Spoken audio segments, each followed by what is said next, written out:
Magandang hapon sa inyong lahat dyan.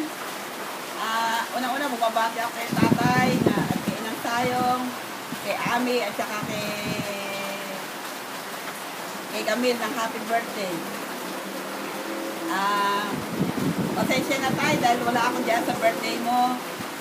Pero hahabol ako kasi may gawain kami dito sa Balanga, sa Daysisan, sa El Siday. At alam niyo naman ang aking motto na love God above all things.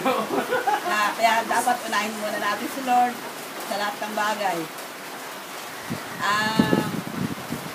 Wish ko sa inyo, tay, nay, na sana marami pa kayong birthday na dumating sa inyong buhay.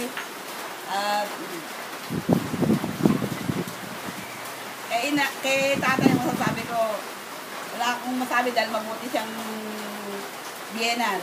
At kay Inang Sayong, ganun din.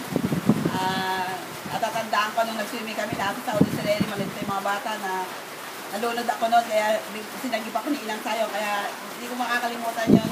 Kaya Inang Sayong, maraming salamat.